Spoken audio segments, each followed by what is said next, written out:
Time now for International Press Review in the papers. James Creedon is here. James, where are you starting, sir? Well, we're doing a little special report on the Czech Presidency today. It's okay. I think Mirek Topolanek is his name. He's giving a speech in front of the Parliament.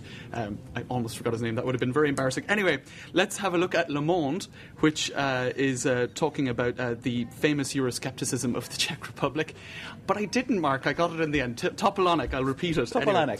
So Czechs, have a look at this. Czechs plus Irish equals Euroscepticism, ?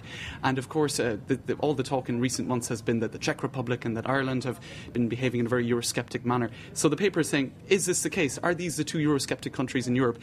And it's saying, well, not really. I mean, are they more Eurosceptic than Poland, whose president isn't ratifying the Lisbon Treaty? Does this pick up on the fact that everybody likes to have a go at Europe? It's a kind of, if ever you want to blame anything for anything, you say, yeah, it's all about these bureaucrats in Europe. Does it pick up on this? It does. It's saying that it's a big sport, basically, in the pubs of Dublin, but also in the cafes of Paris. I think, the technocrats of Europe, there's shadowy activities that we can't keep up on. Yeah. Well, the UK is signalled out for having just 26% of its people have a positive view of Europe. It's saying that in the Czech Republic, that's actually as high as 44%. In Ireland, it's 59%. So that these two countries, the Czech Republic and Ireland, really, they're actually not the most two Eurosceptic countries in Europe at all. Britain is way more Eurosceptic. France and Germany have 46% and 48% of their populations in favour of Europe. Of course. So, this is a general phenomenon. It's not just the Czech Republic, Czechs, which is under the haven't spotlight. Ratified the Lisbon Treaty either, so there we go. What's next? Now, let's have a look at what another thing that's making the headlines on the Czech Presidency, the famous art installation that was commissioned by Czech artist David Cerny. It's called Entropa. And it was meant to have a participation by 27 artists from the 27 different states. But in fact, he lied to the Czech government and did the whole thing himself and pretended that he had used artists from all over Europe. In fact, he hadn't. He did the whole thing himself, and it only came out afterwards. So it's a huge embarrassment for them. Have a look at it. It's depicting. It's meant to kind of have the stereotypes of each nation state. So you have France up there on top. That's strike.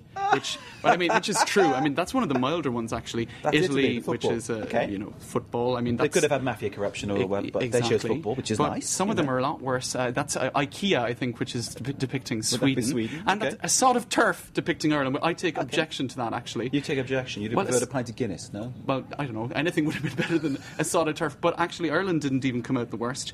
The Netherlands, I think.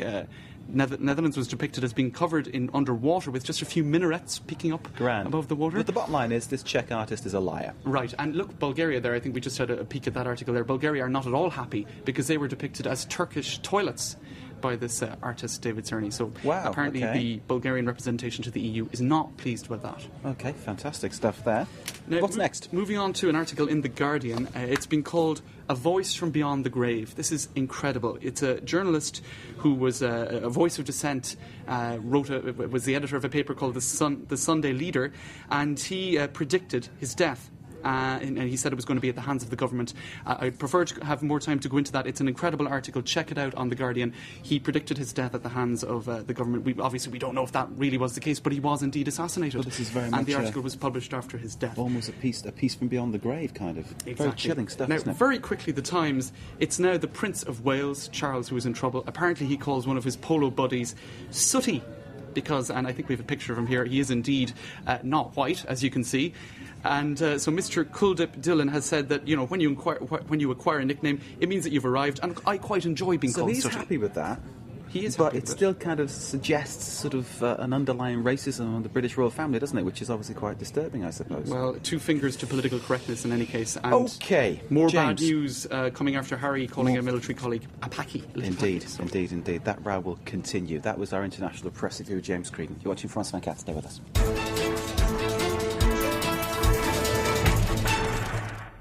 Office President of the United States. Power and the glory and the majesty. And will to the best of my ability. I will faithfully execute the President of the United States. So help me God. On January 20th, Barack Obama will be sworn in to become the first black president of the United States of America. A presidency that has sparked an unprecedented movement of hope. Watch this historic inauguration live on France 24 with our teams on the ground.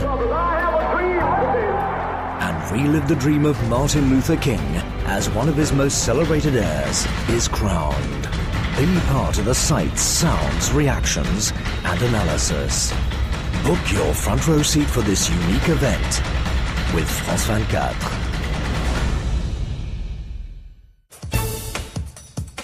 A 47-year trade embargo, a faltering economy, censorship and political repression.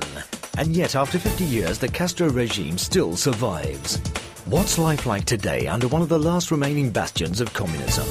Our reporter crisscrossed the island of Cuba, from Havana to Santiago, meeting today's Cubans who stopped believing in the revolution long ago. Reporters, today, 4:10 p.m. Paris time, on France 24.